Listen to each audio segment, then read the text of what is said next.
Managers of the crippled Fukushima Daiichi nuclear power plant say 10 of their workers have been exposed to radiation above the safety limit. They say a machine spraying cooling mist was likely to blame. The workers took radiation checks before leaving the plant compound on Monday. The readings were 5 times the safety limit set by Tokyo Electric Power Company. The exposure was concentrated around the workers' faces. The utility officials say the workers are showing no unusual symptoms. The officials believe the workers were sprayed while waiting for a bus near the plant's control room.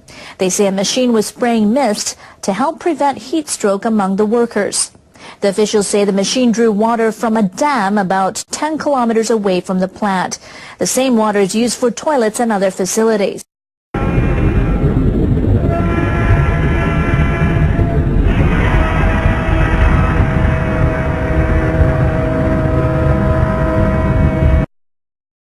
The operator of the damaged Fukushima Daiichi nuclear power plant says it will start pumping up underground water at the site. The industry ministry says 300 tons of radiation-contaminated water there is leaking into the ocean every day. You have your colander in the sink and just slowly pour your water into it. Tokyo Electric Power Company, or TEPCO, proposed the plan on Monday to a panel of the Nuclear Regulation Authority. Workers at the plant created an underground wall to stop tainted groundwater from leaking into the sea, but the water level continues to rise. The firm says it will start pumping out 60 tons of groundwater per day near an embankment between the plant's number 1 and 2 reactors, and 80 more tons per day at another site in September. The authority told the company to step up monitoring of the groundwater level as it changes due to rain. It also warned of possible effects of the approaching typhoon season. As the operator of the crippled Fukushima nuclear plant struggles to plug leaks of radioactive water, workers at the plant have told the ABC that contaminated water has most likely been seeping into the sea ever since the disaster 2.5 years ago. Japan's nuclear watchdog has described the leaks as a state of emergency. Workers have told AM they don't have much faith in TEPCO's ability to handle the situation, and they claim another accident is inevitable. A rare insight into the working conditions at the plant. Fujimoto-san is 56 years old and the proud grandfather of 2 young boys. But he has to hide his real job from them, because Fujimoto-san fears they'll shun him if he tells them he's a decontamination worker at the Fukushima nuclear plant. We work at the most dangerous place in Japan, Fujimoto-san tells me. Not only that, I work 12-hour shifts and only get paid 11,000 yen, he says. That's $125 a shift, or $10 an hour for working inside the crippled Fukushima nuclear plant. And if TEPCO caught Fujimoto-san speaking to me, he'd pay a much higher price than that. If TEPCO knew I was meeting with you, I'd be fired for sure. Speaking out is an act of suicide, he says. I'm meeting Fujimoto-san after one of his 12-hour shifts, and I want to know how TEPCO is faring at trying to stop the leak of 300 tons of radioactive groundwater every day. Fujimoto-san just shakes his head. Steam came out of the Reactor 3 building the other day, he tells me. When it came out, TEPCO didn't even tell us. I found out about it on the TV news after I got home from work, he says. Fujimoto-san isn't the only nuclear worker who believes TEPCO is struggling to cope with the crisis at the Fukushima plant. Suzuki-san is a 12-year TEPCO veteran and a former Fukushima site foreman, and he says the leaks of contaminated water into the Pacific are nothing new. I believe it's been leaking into the ocean from the start of the crisis 2.5 years ago, Suzuki-san tells me. TEPCO probably knew this but did nothing because they didn't want to cause an outcry, he says. While many in Japan worry about another disaster at the Fukushima plant, the welfare of workers there isn't often raised. And for proud grandfather Fujimoto-san, there's a nagging fear that something could go wrong at any time. There are still reactor buildings we haven't gotten into yet, he tells me. So there's always the possibility of another explosion, and if that were to happen, we, the workers, would be the first victims. I fear that a lot, he says. Our interview over, Fujimoto-san peels off his work overalls. He's heading to his grandkid's house, and he doesn't want his secret to slip out. A troubling revelation. The Japanese government believes the stricken nuclear reactors at Fukushima are leaking 300 tons of radioactive water into the ocean every day. To give you some idea, that's way more than an average American family consumes every year. The government says the leak's been going on for most of the 2.5 years since an earthquake and a tsunami smashed the reactors. The owner of the nuclear power plant, Tokyo Electric and Power Company, or TEPCO, says the 300 tons is only a guess. Guess or not, it adds to growing doubts about TEPCO's efforts to clean up. The Japanese government has become impatient. The original estimate for the cost of the cleanup was $11 billion and was supposed to take up to 40 years. After the disaster, TEPCO set up a panel of experts to review what went wrong and make recommendations to help the utility restart operations at Fukushima Daiichi. Dale Klein, a former chairman of the U.S. Nuclear Regulatory Commission, heads the committee. Welcome to Link Asia. Okay, the leak of contaminated water into the sea is the latest in a series of problems TEPCO's had since the disaster in March 2011. So what do you think? Are they covering up? You know, I don't believe they're covering up at all. I think they really have a very difficult time with their communication program, and I have described it as being incompetent. They really don't do well on letting people know exactly where they stand at any given time. They want to know all the answers before they talk to the press or to the public, and they really need to change that. So no cover-up. Is it a PR mistake then? I think it's definitely a mistake, and we've encouraged them to form a risk communication office. They have established one, but in this case it failed. It sounds as if leakage of radiation into the sea is a fundamental problem. What are TEPCO's options at this point? Well, this current leak that they're dealing with has to do with water that's located in a trench. It's basically for cable trays and for pipes. After the accident, it had considerable amount of radioactive water. They knew that it had contaminated water. They thought that they had the leak stopped several months ago, and it turns out that their fix did not work. So now they're having to go through and put an additional barrier to prevent the water from leaking out of this tunnel into the ocean. With all this trouble around the cleanup, what's the future of nuclear power in Japan? That's a good question. In my view, Japan needs safe, reliable nuclear energy. They have to import so much of their fossil fuels that if they forego the nuclear option, it will dramatically change their entire economy, particularly their manufacturing enterprise. So there's no reason that they cannot have safe, reliable nuclear energy, just like they have a very well-known manufacturing capability. They just need to change their safety culture, have conservative decision-making processes, and make sure that they instill public confidence so that the people of Japan will believe and trust what the industry says about nuclear energy.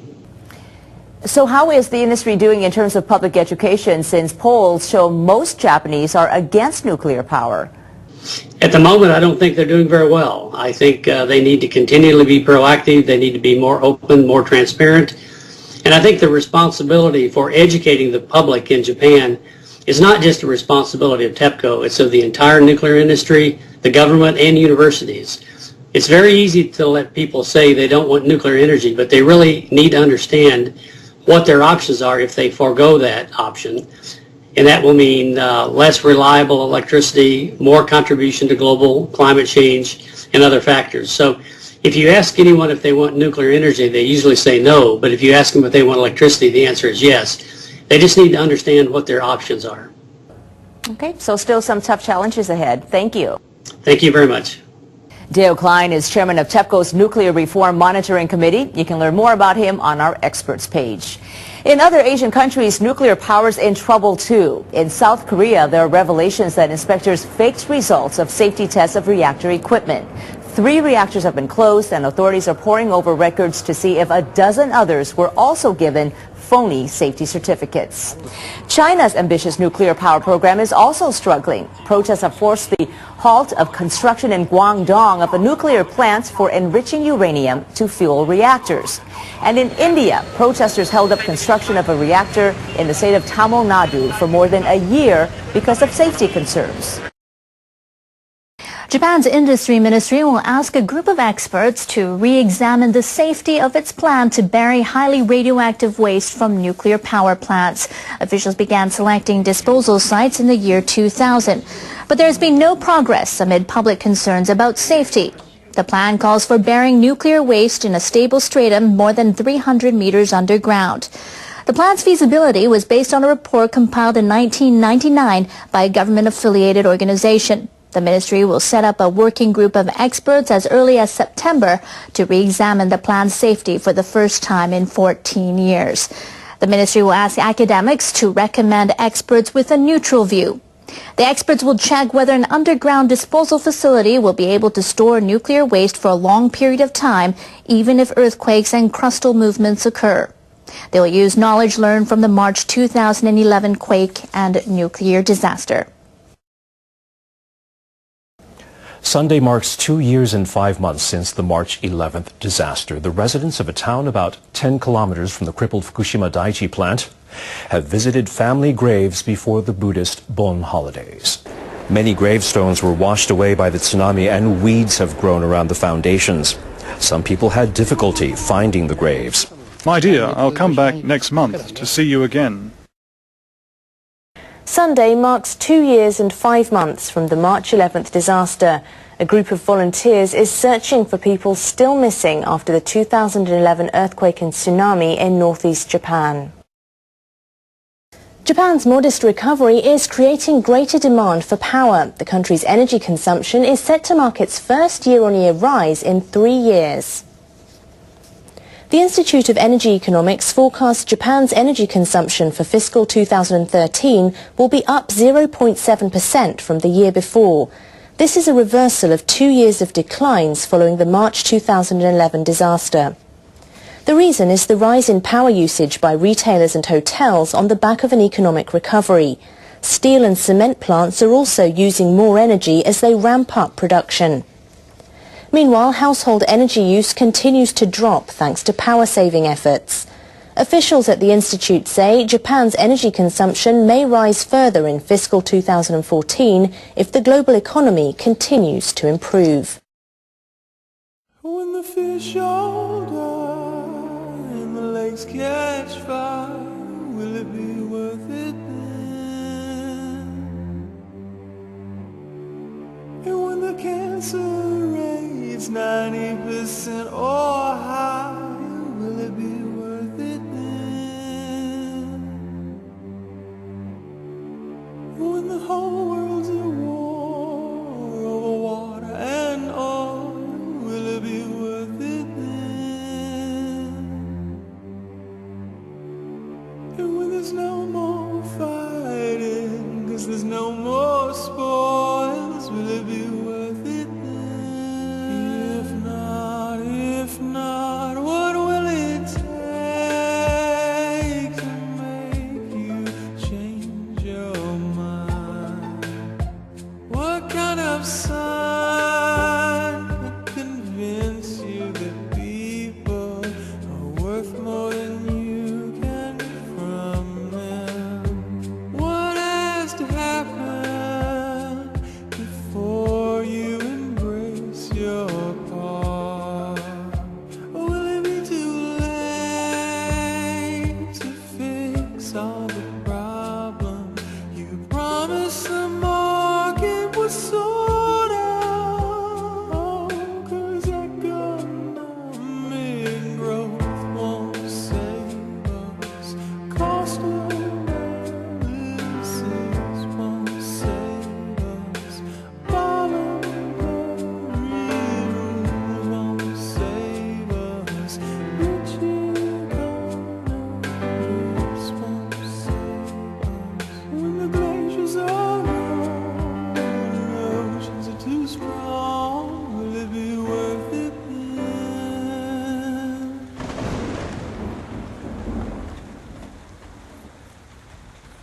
When the deserts spread faster than we can run, will it be worth it then? When the wind and the skies become our greatest threat, will it be worth it then?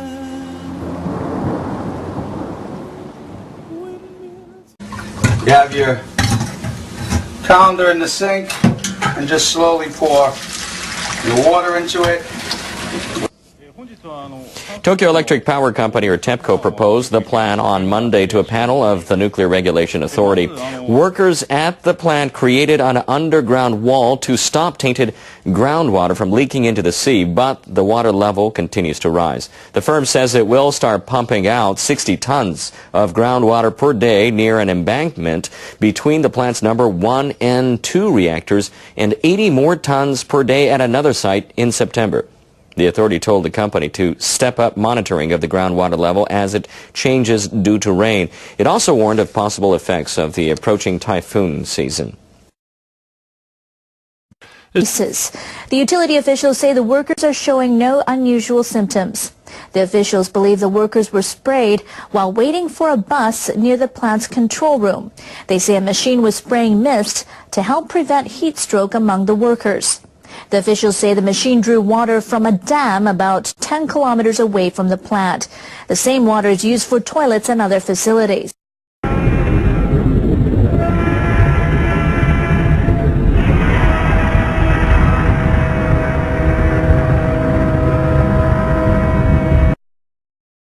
The operator of the damaged Fukushima Daiichi nuclear power plant says it will start pumping up underground water at the site.